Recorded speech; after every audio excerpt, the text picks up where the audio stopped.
What is your opinion on these secretive meetings that I hear about of the Bilderberg Group that comes time to time in Canada, and they get together I think once a year, random places kind of in the world? Well, I don't like that, and I don't like the Canadian Conference of Canadian Executives, Tom DeQuino, being part of it. I mean, they meet in Banff and behind closed doors to sell out Canadian sovereignty by saying, Canadian business is for sale. I don't know why these people, why they're meeting in the first place. You can't tell me, they can't. Nobody can tell us why. Maybe they're talking about wallpapering the walls. Who knows, right? Well, they're so secret that they, I don't like to say in general, I don't think any good comes of meetings that are secret. Democracy really thrives in sunshine, and things that are anti-democratic do best under rocks, right? So if you keep things out of the public eye and they're not accountable, that's concerning. Obviously, if you're negotiating a peace agreement, the doors are shut till you come out. I mean, that's a good thing. But generally, people know what's going on. These meetings are so secretive that nobody knows what's going on. And similarly, the Security and Prosperity Partnership meetings, where the only people allowed in the room are governments and business leaders. That's anti-democratic. I don't like things that are anti-democratic. Bilderberg meetings, have you heard of this? I've heard about them. I don't know what that is. I mean, I've secret society type meetings, and they discuss. I recall one being at a place where I went with a friend in Ottawa. I'm trying to think of the place. And it was a hotel outside of Ottawa. Right. Was that just 2 years ago? Yeah, it was actually. I was up there because one of my good friends was getting married. We went to a Neil Young concert that night, and the next day it was all these people were moving in, security and everything. So it's the Bilderberg conference. So again, like our previous prime minister, or current prime ministers have attended these meetings and don't really talk about it. Do you think there would be something to be worried about, though? No, not necessarily. I mean, if to put the scenario forward that you're talking about, if the 100 top people in the world invited me to a meeting, do you think I'd turn it down? Probably not. I've never been invited, so naturally I'm suspicious.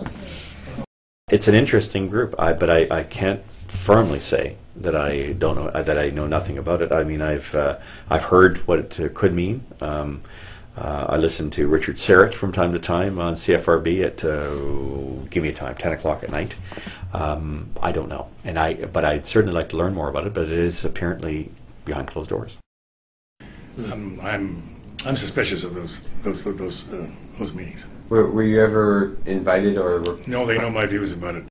This was about, I believe in 1996, you attended a meeting called the Bilderberg meeting, and as I think you were Minister of Finance at the time. Not many people know about the Bilderberg meeting. I try to speak to people about it and they think I'm crazy or that it doesn't exist or anything like that. Namely because it's not really widespread in media, and in fact a lot of media representatives actually attend the meetings themselves, and they just choose not to disclose the information, the context of it. I'm just wondering, in 1996 when you attended, like just details, like I mean, if you could explain like who invited you, why did you go, what are your thoughts on it? Well, I can't remember who invited me, but I remember going once.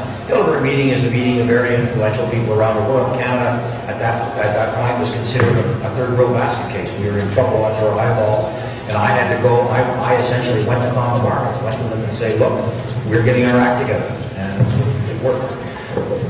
Okay, well, one of the members of the Bilderberg meeting actually. Sorry. Are you not going to take questions from the floor? Okay,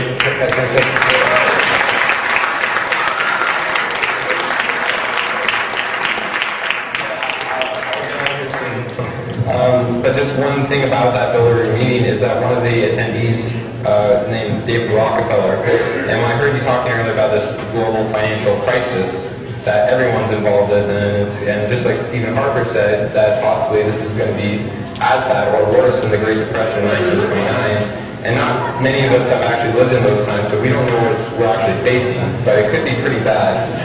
And one of the members of the Bilderberg meeting stated in the Bilderberg meeting that we are on the verge of a global transformation. All we need is the right major crisis, and the nations will accept the New World Order. And this is someone who attended the same meetings as you, and no one really knows about it. In fact, actually, most of the last 5 prime ministers we've had attended these meetings too, Stephen Harper, John Critchney, and so on and so on.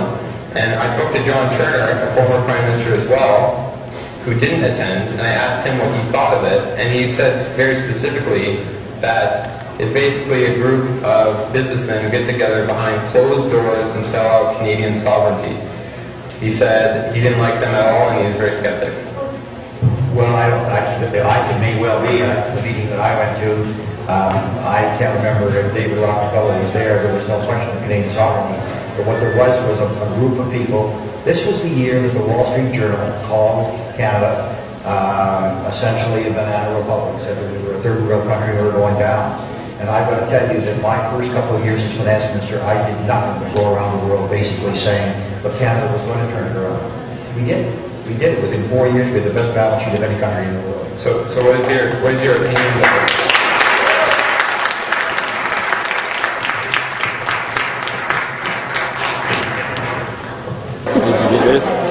Oh, hey. What's up, buddy? It was really good. It was really good stuff. Yeah, I don't know if the system did he come over? And he told me to because I don't know what it was. He just said that I could ask no more questions. Yeah, again, that's what his chief of staff did. Really? Yeah, that's what I thought. Yeah, I think it was felt there was a little bit of an attack on him, to be honest. Yeah. And so he said, if he's going to ask me more questions, that he would just have us somewhere to leave. Okay, if you're an RCMP officer, could you care to explain why Canadian tax dollars are going to protect this guy instead of putting him behind bars? He's conspiring with international bankers in secret who openly talk about world domination via major world crises. And when confronted about all of this, he acts like a child and has his chief of staff remove my microphone. Is this any way for a Prime Minister of Canada to act? Surely this is newsworthy. Good thing CTV was there to catch the footage. University of Waterloo, an unusual send-off. While most students kick off Reading Week with a party, a large crowd gathered to get a chance to talk with former Prime Minister Paul Martin. CTV's Nicole Lampa is here with this story. Nicole, what did they discuss? Kyle, given that Martin was a former finance minister, the economy was the key discussion. Every country is focusing on what can they do in order to stimulate their national economies. A worldwide problem is being felt by these students. What can we as the West? Matthew Castle asks a former Prime Minister and Finance Minister how to survive the economic downturn, not just as a student, but also as a future leader.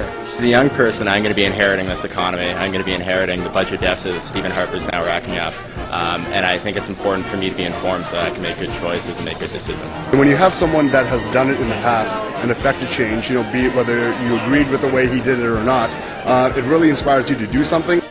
Others feel the same way. It's just interesting to hear someone of his caliber speak on these kinds of issues. He can tell us a lot about what's going on. He has a ton of perspective. He was a fantastic politician. In my experience is that you can't judge these crises, and they are normally worse, which is why you've got to as a country, keep your balance sheet in surplus, and you've got to make sure you have the room to maneuver.